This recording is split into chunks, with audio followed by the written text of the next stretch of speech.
What's going on, guys? Welcome back to another episode of Rod Studio. Today, I have the honor of interviewing Mr. Ed Wings. Is that correct? Yes, please. Ed Wings. Ed, how you doing? I'm good, man. Good to have you here. Good, Good to be with you. good. I know we've been trying to get this podcast going for what, 2 months now? Oh, longer than that. Longer than that, It's been a three? while. It's been a while, Since right? last year, I think.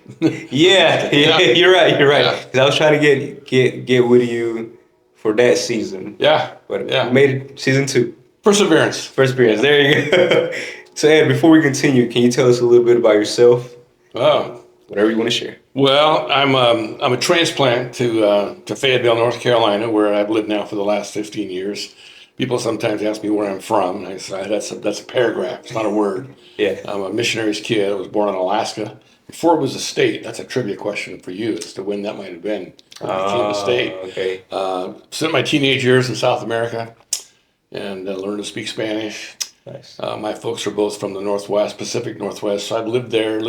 Actually, I tell people I've lived in 5 of the 6 time zones in the United States. Okay. And have driver's license in 4 of them. So I've lived there long enough to have a driver's license in Yeah. 4 of them. But I've enjoyed living here, and it's. I think this is the south end of the north and the north end of the south.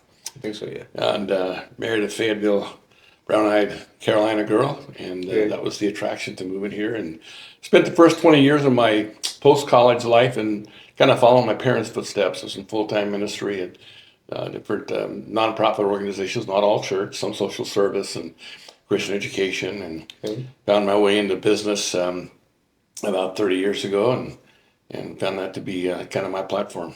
Okay. And that's what I do. Nice, nice. How you like Fayetteville? You know, I love it. It's love the history. I love the story, even behind the name of the city. I think that's just a fascinating story with Lafayette, Yeah. the Frenchman who came over here and got caught up in the American cause and helped fight to liberate this country. And what a great concept. But yeah, I love living here. It's good people here. Yeah, absolutely. Good entertainment. Got a baseball stadium across the street. Yeah, Got great yeah. restaurants here. There's an airport close by, so Yeah. it's great. And I think you mentioned it last time. You can actually see the games from up Well, I here. can see the right? scoreboard. Scoreboard. I can Okay, see the scoreboard. I get my scoreboard. binoculars. I can check the score. Yeah, yeah. And but we enjoy. For a kid who grew up in church and loves baseball, Mm-hmm. to look out here and see the the Hay Street United Methodist Church, which Yeah. is a beautiful old structure. Some of the best pictures I've taken are of that building, and I think they use them on their Facebook page. Yeah. And to see a baseball stadium over there, that's just that's the best of both worlds. Nice, nice. So, Ed, tell me a little bit about your business or what you do. Oh wow! Well,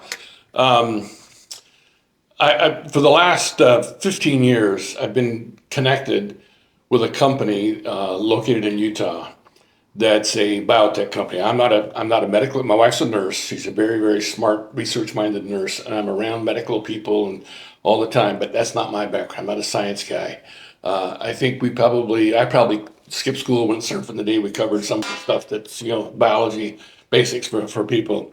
But this company called ASEA actually manufactures a product that is compatible with your body's communication network. I put it that way. The most sophisticated communication network on the planet is the human body. Right, yes. And when David in the Old Testament said we are fearfully and wonderfully made, I don't think he had a clue of the extent to which that's true. Yeah.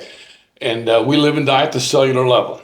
So this company figured out how to manufacture a product that fits in a category of biochemistry that's called redox. Okay. That's a scientific term. Okay. And obviously there's tons of books today written about the. One of my doctor friends in Rocky Mount's got a stack of books this high, probably on redox biochemistry. Okay. But this company decided to take their product to the marketplace via the old time tested method that only works if your product works, word of mouth. Right. And so here we are. I heard about it back when they launched, before they launched, or right at the time they were launching. And I kind of thought, historically, I know that new companies in that space don't make it very long. Right. And I just stood back and watched from a distance for about 5 years, and I realized that this company was indeed established. And I traveled out and met the founders and the executives. So I've been really engaged with them now for 11 years. But Word of mouth. You know, we used to talk about a business being a home-based business. Well, in today's world, it's a phone-based business. Right, yeah, And around the world with technology like this. yeah. So we love living where we live, but we support a team in 35 countries and Nice. growing. So we just help to, you know, every company, your company included, every company has to figure out how to make the public aware of what they offer. Yeah, And most companies are going to spend a large part of their budget in conventional advertising. You name it. Today, of course, a lot of social media advertising, but radio, television, newspaper, you know, all of that. But the old time tested method. In fact, I didn't know this until I was in a business networking mastermind a couple of years ago, and we had to read a business book that the facilitator assigned us every month, and I didn't know that the advertising and marketing like we know today didn't even exist until the 1800s. It was the old chocolate wars yeah, that kind of burst all of that. Prior to that, if you were a widget maker or a craftsman or whatever, you had to go to the marketplace, right. and your word of mouth is what grew your business. Yeah, And we're kind of back to that. Word of Yeah. mouth today. Reviews rule the marketplace. yeah, absolutely. If you're going to go to a restaurant or book a cruise or whatever, you're going to see or buy a product, you're going to see what people are saying. There's always going to be naysayers. Right. You always have them. Yeah, But you know, but overall, reviews are going to grow your business or stunt your business. yeah, And this company was just smart enough to realize that they had a product that delivered amazing results. And when people got results, they would talk about it. And that's what's grown them now to 35 countries and expanding. And so we get to live here, but Yeah. enjoy that kind of, Nice. you know, global footprint. So yeah. it's You know, fun. it's cool that you say that because my company Rod Studio started professionally about a year ago, but everything has been word of mouth. Sure. Yeah, it's just connecting with people doing this. Yeah, You know, yeah. doing this gets me in front, myself in front of, for example, your followers and vice versa. You know what I mean? And I think that's awesome. Sure. And if you're good at what you do and you provide value to the people that you interact with, they're going to talk about you in a positive Yeah, way. yeah. If you don't, Yeah. they're still going to talk about you. You're right. It's not gonna be You're right. good, so, You're right. yeah. Yeah. No, that's awesome. Yeah. Now before you joined the company, what were you doing before? You know, I'd gone through. I've been in the same kind of business since the early '90s. So I've been around it. I was exposed to that kind of marketing methodology clear back in the '70s. It made me sound really old here. Before it was really even defined by the rules and the laws of the country. Okay. There weren't. The FTC didn't have a category for this kind of marketing, and so consequently, there were a lot of abusive things that happened, and a lot of people had some exposure to it back in the '70s, '80s, and that's all they know is the negative side of it. Yeah. But it's very regulated, very controlled today. And companies that market this way globally do more business than the movie industry. In fact, there was a new compilation just came out by the Direct Sellers Association, which is an independent agency that monitors this kind of industry. And we do more. That's combined. These companies do more than professional sports. It's a big deal. Yeah. In over 100 countries. And so I was involved in that kind of space, but just prior to this company, I'd gone through a tough chapter. My first wife had been diagnosed with a terminal illness, and after 4 years, she passed.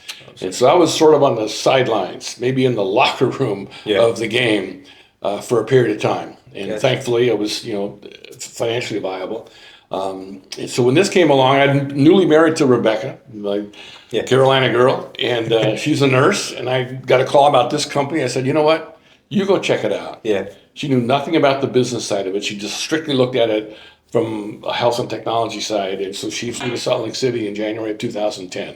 Okay. And came back and said, yeah, makes sense to me. And she's a real researcher. Okay. Nice. And so I said, okay, but they were still new. And so I stood back Yeah. and watched from a Give it some distance time, for 5 years. Yeah. I was a slow adopter.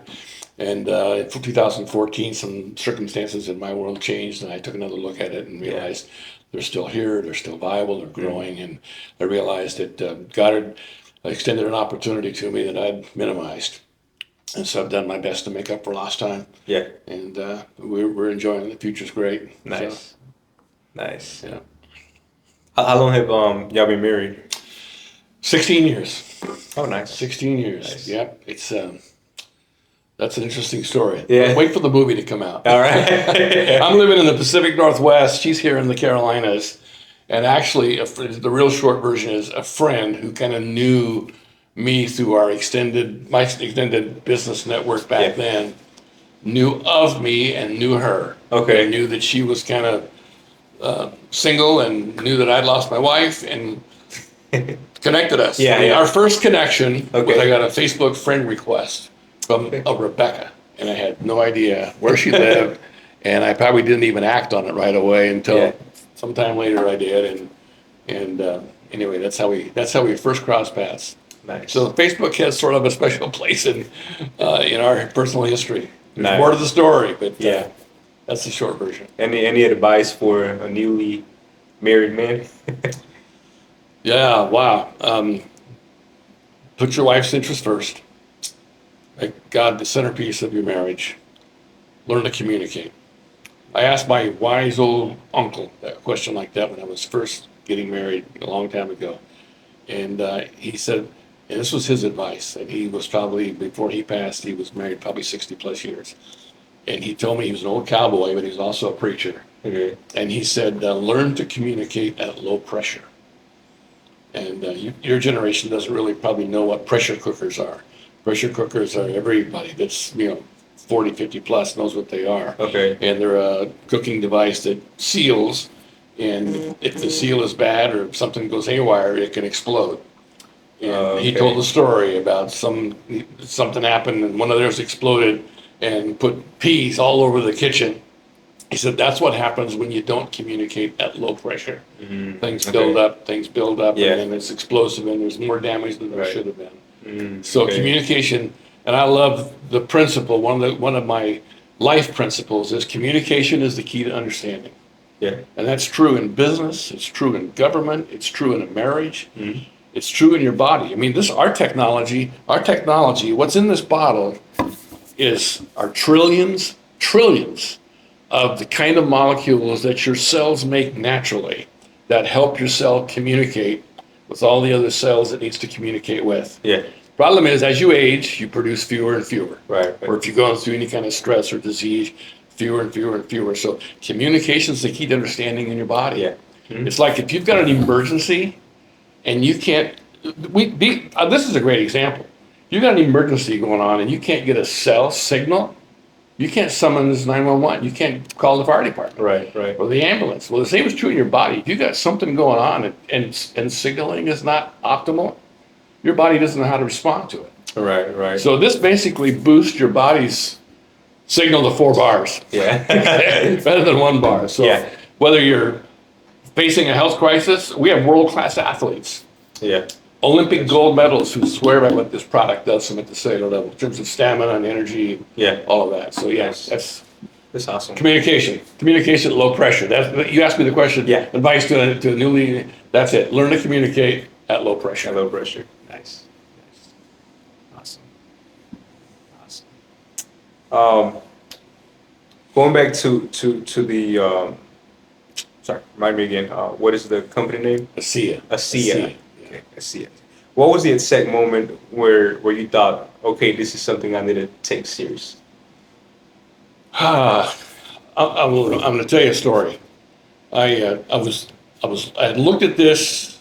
My wife had looked at this company. I'd evaluated. I knew good friends that were. So I heard great product stories, but I was still kind of standoffish with it. And I was going through just some circumstantial realities in my life where I needed an opportunity. I needed to boost some income. And my wife had to take a class in Texas because of her nursing job. I went along. And so while I'm down there, a friend of mine pastored a cowboy church, heard I was in town. He says, hey, while you're in town, can you come speak at cowboy church on Sunday? I said, sure. So I got my boots on. But on Saturday, I was kind of doing my preparation for that, and my whole theme was the law of the harvest. Okay? Planting, sowing seed, and reaping a harvest. All the thoughts that go along with that, sowing good seed, preparing the ground, nutrients, fertilizer, taking good care of nurturing the crop, preparing for a harvest, preparing to roll up your sleeves and go to work and read all the thoughts. And I don't casually say God spoke to me. That day, Yeah. I had a thundering message somewhere in my being. Yeah. And this was the message. You're chasing a harvest here, there, and everywhere. And I've given you the seeds to a great harvest, Yeah. and you're being negligent. And I knew right away that I needed to step back and take another look at this opportunity. And so on Monday, I called my friends who had called me and said, "Great, tell me more about this." I made the trip then to headquarters and sat down across the boardroom table with the founder and heard the story. Yeah. The Genesis story of any company is always intriguing to me. Yeah. Because the Genesis kind of dictates, Right. the foundation sort of dictates how the building's going to go. And I realized then that I had minimized something that was potentially a real opportunity for us, and I engaged. That was 2014. Okay. So it's been a blessing ever since. And it really ultimately saved my wife's life. That's another whole story. I mean, literally, she 3 years later had a health crisis that most people won't survive. And she did, and the doctors who know her and know her history and understand this technology tell her that probably without this she wouldn't be here. And there's more to the story about that, but so we're grateful, very grateful. Okay. Nice. What personal belief or value drives you to stay committed to this mission every day? There's a couple of quotes that I think that are sort of pillar concepts for me. I told you the one about communication. Yeah. I just think that's crucial. One that could sound kind of trite is never doubt your beliefs, never believe your doubts. Mm-hmm. We all get hammered with doubts every day. Mm-hmm. I was fortunate to be mentored for a period of time by a gentleman named Zig Ziglar. Okay. And Zig was, he's passed away now, but he's a legend in American business history, one of the greatest motivational speakers of all time. His son Tom and I still communicate on a frequent basis. But Zig made this statement many times, and it's a truth that applies to our business. And if you had his son Tom on a Zoom call right now, it'd be up on the wall behind him. He says, if you help enough people in this life get what they want, you can have anything that you want. And that really is, that's servant leadership. Yeah. Zig modeled that. Zig was a Sunday school teacher every Sunday. In fact, when he would sometimes come to Seattle to do his seminars, Yeah. I was empowered by our pastor to invite him to stay over and speak on Sunday. He never would because he always had to be back to Dallas to teach Sunday school. Yeah. But that principle of servant leadership. I mean, if I'm in partnership with you, my job is not to get you excited about what excites me. That's not what it's about. My job is to find out what does Rob want, what's Rod's dream, what cranks his tractor, as we say in Idaho, Yeah. and help you get what you want. And if I do that with enough people, Yeah. that'll come back. It'll yeah. come back. Yeah. Absolutely. Absolutely. The other thing is this too. Another principle. I think I was just talking with someone in church leadership about this recently. Whether it's personal, whether it's a business perspective, or in any pursuit in life, the view out the windshield needs to be more compelling than the view in the rearview mirror. Okay? Yeah. It's the vision. It's where you're going. Yeah. Where you're going. I mean, I just drove 2 hours today when I get home. Yeah. Yeah. I appreciate that. I appreciate that. Absolutely. If you try to go down the road, always looking at history, look at the rearview mirror, you're probably going to run off the road. Yeah. Yeah. And when you're looking straight ahead, that view's got to be compelling. No matter how many bug guts, no matter how much dirt gets flung on there. We just did a road trip halfway across the country, and we go through snow and ice. Yeah. It doesn't matter what you've got to see the view past the obstacles on the windshield. Right. And that's got to be compelling enough to keep going. Yeah. And I've been around a lot of organizations that are way more excited about their history than they are about the future. Yeah. And that's not a compelling mindset to attract the younger generation, your generation. You need to know it's got to be what's down the road, what's coming. Got to open your mind to exactly. Yeah, because because again, for a quick example of mine, it was just events. Then it became some podcasts, and now I'm also doing documentaries. Wow. So I actually have Yeah. a premiere tonight at 8, and I'll send you the link if you want to Please check it do. out. It's a semi-pro soccer player Really? who was gonna go pro, Okay. but the team wanted to document everything, so like yeah, I got you. That's awesome. So my next step is to make a short film and then see where I go from there. That's very cool. But definitely making connections and open to the possibilities out there. Yeah, yeah. Well, Rebecca and I pray a prayer frequently. God, bring across our path people we need to meet, Yeah. people that we're supposed to connect with, and we kind of approach every day with that mindset of expectation. And compared to, it could be no accident that we cross paths. Yeah. And, Yeah. I was I was actually thinking in my mind, I was like, that's probably a reason why we met now Yeah, for the podcast instead of last year. yeah, You know? yeah. You know, Timing sometimes is everything. Yeah. Yeah, Yeah. timing is a big issue. And I think we've got to be sensitive. Yeah, windows of opportunity open and they close, Yeah. and you can't linger forever. Right. Sometimes they'll open again. Yeah. Israel's had to circle, Right. and once in a while they had the chance to make the decision. And Yeah. one time they failed to believe. They believed the negative report. Yeah. And it took them 40 more years of doing laps before the window even opened. Yeah. Opportunity even opened again. Right. So yeah, timing is often very, very crucial. Yeah. Yeah. Absolutely. So I can tell you my soccer, Okay. my not a claim to fame, but the highlight of any soccer fandom was when I was a teenager, moved to South America. I had a chance to see Pelé play. Okay. In the prime of his career. Nice. His team came and played the Peruvian national team, and they beat Okay. us. He scored a goal that night, so I Yeah. had a chance to see one of the great Yeah. soccer players. It'd be like, it's almost like saying you saw Babe Ruth play, and Okay. he had a home run, Yeah. which I love that little piece of history about Fayetteville, by the way. The Yeah. fact that this is where he hit his first home run, but obviously way before my time. But Pelé, I did see play in the 60s when it was still kind of in the peak of his career. Gotcha. So for the soccer fans, Messi or Cristiano? They're both good. Don't make me choose. They're both good. Okay, they are. For the longest time, I thought. I mean, I know Cristiano is younger, but I thought it was like a whole generation because I personally don't watch TV a lot, so they include sports or everything. So I don't always keep up with everything. But for some reason, I used to think that they were like it was a big difference as far as age wise, and I just realized that they're both kind of retiring at the same time, and I was like, oh, this whole time they were like same, Yeah, they're peers. Mhm. Yeah, Yes. yeah, it's amazing talent. Obviously that's the most popular sport on planet Earth. So Mm-hmm. it's living in South America, I was around it all the time, and I went to a lot of soccer matches and had to put my interest in American sports on hold for about 5 years. But a lot of appreciation for the soccer talent. How was your experience? It was good. Yeah, it was good. It was when you're a teenager, you don't really understand the uniqueness of the opportunity to live in a particular place. Your parents work here, and so you live here. And now that I look back, I mean, it's an amazing country. Peru is where I live. Okay. And amazing history, amazing country. I heard good food too.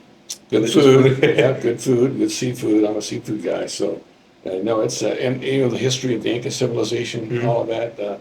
I love the jungle environment. It's a whole different world over there. Yeah. It's a fascinating country. Is it when the environment changes, does it bring you like a different kind of peace?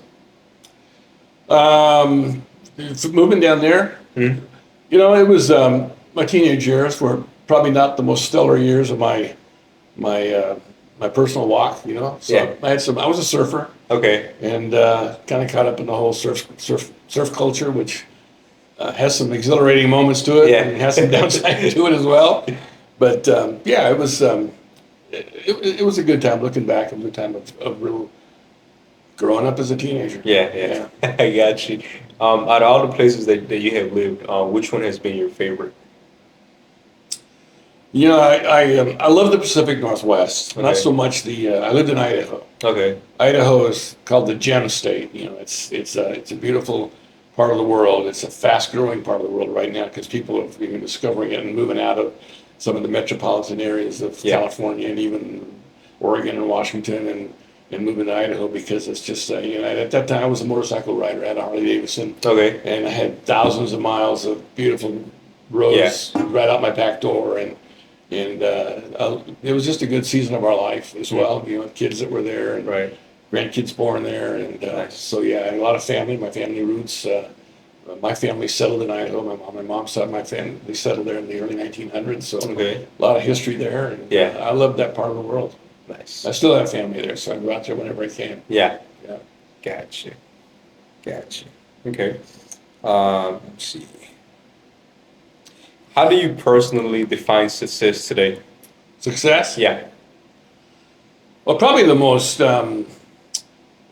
famous definition of it, I'm not even sure who coined it, is the worthy pursuit or the pursuit of a worthy goal, the ongoing pursuit of a worthy goal. Okay. So I don't think it's something that you ever complete and arrive at. There needs to be something that's always kind of pulling you forward to the next chapter, the next whatever it is. So I think if you've accomplished some things that are on your personal mission statement, everybody should have a mission statement. I could pull mine out of my phone case right now and read it. And it's something I review on a routine basis. Yeah. Kind of what I feel my mission is. Everybody needs to know why they're here. Right. Yeah. We're not here just to get a job and work a job and retire and sit on the porch and go fishing. That's fine. But there's got to be a reason why we know we're here. Yeah. I sometimes will speak at memorial services, and I use the illustration of if you could chart all of human history on a big wall chart. I don't know how big it would be, but it would be big. Clear back to whenever it began, and nobody really knows kind of when all that started. Right. Out to whenever it's going to end, and nobody really knows when that's going to be. Yeah. Right. But it's a big chart. Yeah. And if you superimpose your years on that chart, we don't take up much space. No. My mother-in-law just turned 90. Even at that, she doesn't take up much space on that chart. You got to figure out why you're there. Yeah. And how do you contribute to, I believe it's God's master plan. Right. And if you can't make your life somehow contribute to the master plan, the master's plan, then you're just taking up time and space. Right. And so figure out what your life's all about. Yeah. Pursue that, and you're going to have different benchmarks of success along the way. Yeah. But I personally have eliminated the terminology that's associated with the concept of retirement from my vocabulary. I don't believe in it because some people just think that means kick back and do nothing. I don't think we should ever arrive at that. I've made a study of people who started enterprises. Colonel Sanders, for example, didn't even start it till in the 60s. Right. The founder of our company retired from Kraft Foods, the global VP of strategy for Kraft Foods. Big job, multi-billion-dollar division he was in charge of. Yeah. But he wasn't done. Right. And so he gets involved with biotech, gets involved with the company that became this company. Yeah. And in his 60s, when most people want to kick back and kick their feet up, he kicks off a company that today is closing in on $500 million a year, 35 countries. He's passed away about a year ago. But that was a retirement project. That's how we ought to continue to live our lives. Yeah. Keep pushing, keep doing it. As long as you got life, get after it. Do something. I think about it sometimes, and I feel like I will go crazy when I retire. Yeah. Like or the thought of retirement, because I'm pretty active and usually, and I mean I get it. I'm young and people tell me, oh, it's because you're young, but I don't. The way I see it, it's not that I'm active because I'm young.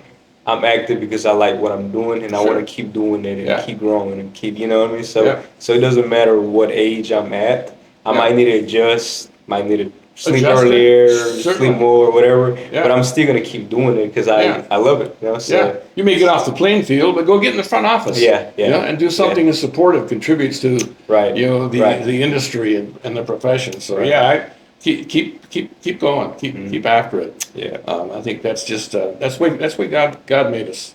Right. I don't think He made us to sit back and do nothing. I've heard people say, "I'm going to retire and I'm not doing anything." I say, you know what? The insurance statistics for people who retire don't have something else to move on to, are not very good. Life expectancy is not very long.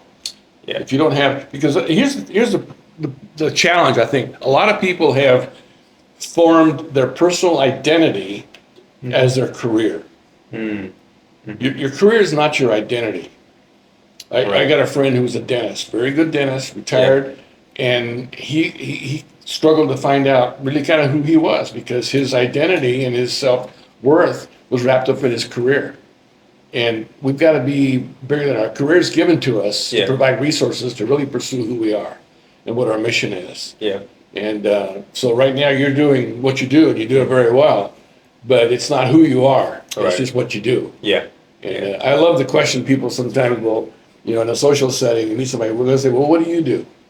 And I know what they're asking. Yeah. And sometimes I'll toy with them and I'll say, well, what do you really want to know? Yeah. You want to know who I am, or do you want to know how I make money?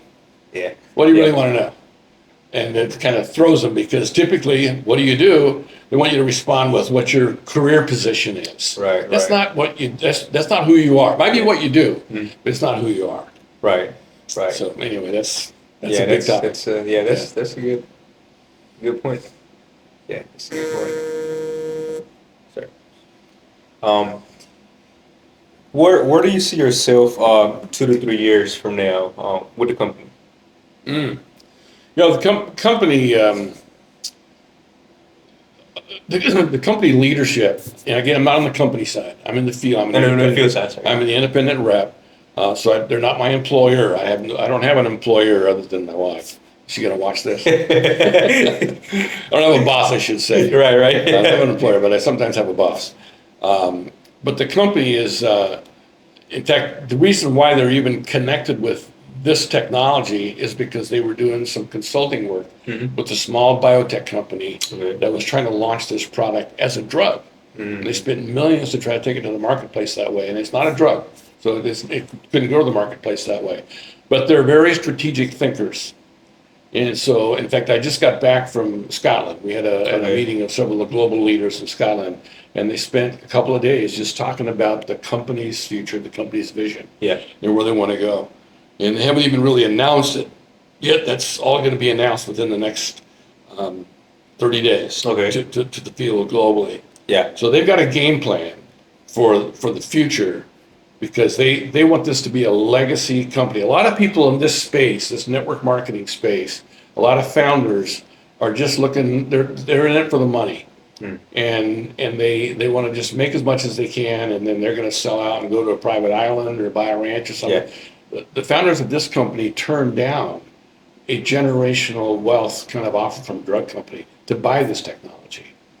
And they turned it down because the strings attached to that offer was, you shut it down today. And they wouldn't do that. Yeah. They had an ethical guideline that knew they couldn't do that. Yeah. But they want this to be a company that's a legacy company, not for people my age, but for people your age.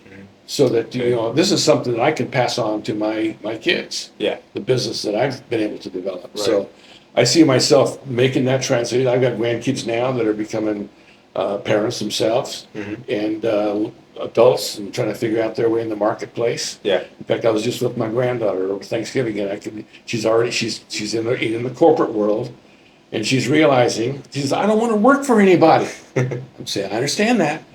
We'll have a conversation, because this industry is ideal for people who are entrepreneurial, who kind of want to be their own boss. Nice. Okay. And so I want to just continue to expand that mission. We're going to get ready. We're going to open up some new marketplaces, some of the biggest population markets on the planet. We're not there yet.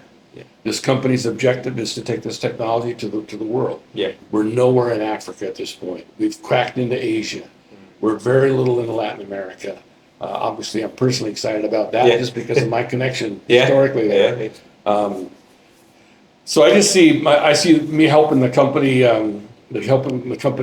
continue to grow, but at the same time helping establish the roots. The goal of every parent, and certainly true of grandparents, is to give your generation that follow you, to give them roots and give them wings. Yeah. I want to help. I'm not parenting anymore. Right. I'm grandparenting, which is different. But I want to help establish roots for that generation as well. Yeah. And I want to help people like you set it up at the point where you understand you're going to connect to people who I'll never know, who need, everybody alive needs this product. Everybody. Yeah.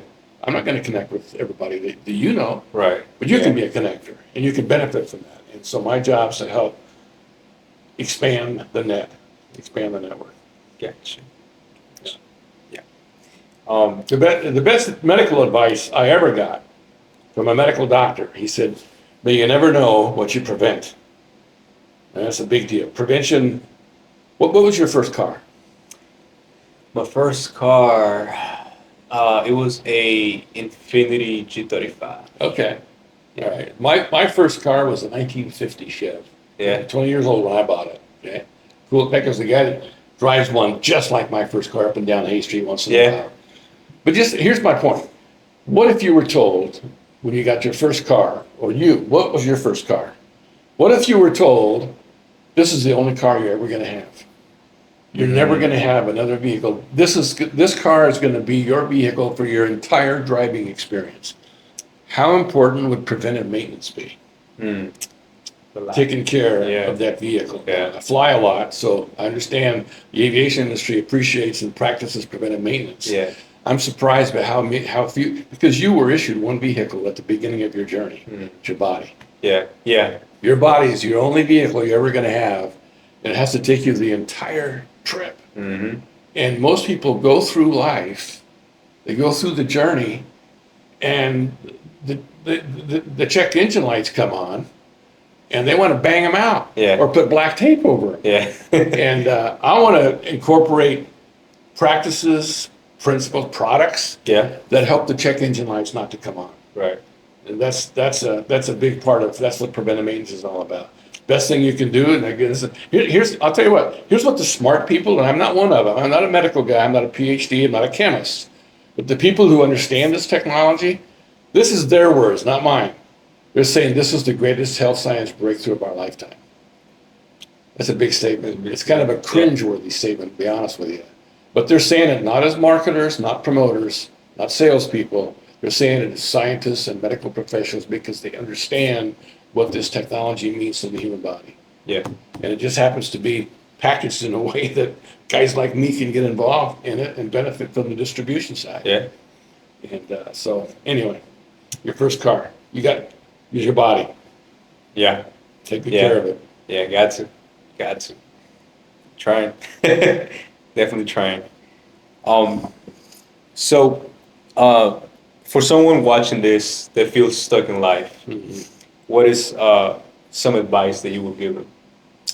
That's a good question. A lot of people do feel that way, and they don't know where to go. Be open.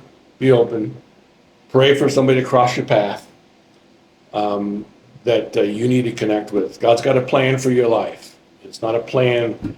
I love what you said on the back of your T-shirt. Yeah, I told you I got a shirt that says the same thing. God understands where you are. He's got a plan for your life, and He wants to bring the people into your life to help plug you in to that plan and that purpose.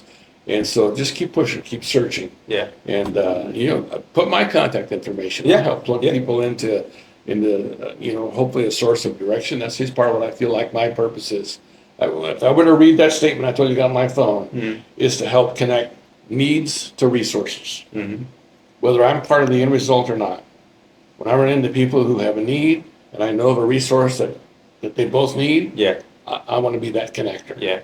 And so there are people out there that will help you fine-tune your focus and help you free yourself from the frustration of futility and find fruitfulness. Yeah. Yeah. Makes the world a better place as well. Absolutely. So absolutely. Let's say for example, if somebody watching just completely ignores for the business side, the products, and only listens to your life advice, what's the message you want to leave with them today? Just pay attention to the opportunities that pop up around you. Pray, put God first in your life. Again, He's got a plan. He's got a plan for you. Yeah. And I'm bold enough to say, find a good church. Find a good church where it's going to help strengthen that particular pillar of your life. I was part of a company for a while that had a really cool philosophy called the 5 pillars of health. They talked about your physical health, your mental health, your emotional health, your family health, your society health, and I think your financial health. Okay. But the centerpiece of all of that was your spiritual health.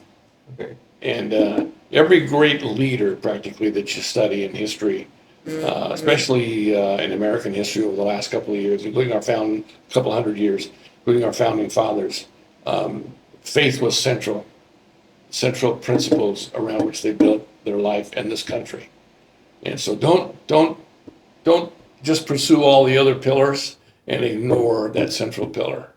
Seek first that part of it, and the other things will fall into place. Nice. And anything else that you would like to say to the audience? I'm looking forward to meeting you. Yeah, there you go. Okay. Absolutely. Oh, tell them where they can find you, like any socials or. Yeah, I'm on Facebook. I'm learning how to diversify. I know the Facebook, they eliminated a bunch of the younger generation, but some of what I do there does feed over into Instagram, and I'm still kind of on the fringes of the TikTok world. But when you post this, can you put a link? Yeah, put a link to my email, my phone number, even. Yeah, but I'll put all the socials on the description box. I tell people, I know YouTube, wherever you distribute this, is going to go everywhere. Yeah. And I tell people I live in my own time zone. Okay. Yeah. And I'm constantly communicating with different time zones. This is really never too far away from me. And if I can't answer it right then, I'll get back to it. Yeah. But I may be on a Zoom call at any given time of the day or night to the Philippines, to Germany. I got to do one to Switzerland tomorrow. I rescheduled for today. So that's just a part of the connectedness to the world that we have today. So no matter where you are, we'll connect. I've got a fellow in Indonesia. I got to email him today. So the world has shrunk. With the technology that we have today. So reach out to me. Looking forward to connecting with you. There you go. All right. Thank you so much for being in this podcast, and I appreciate you. Likewise, man. It's good to be with you. Thank you for the invitation. Of course. And again, if you need anything else that you want to say, feel free. Okay. I think we're good. They're good. I think we're good. Yeah. Have a blessed Christmas. Remember the reason for the season. There you go.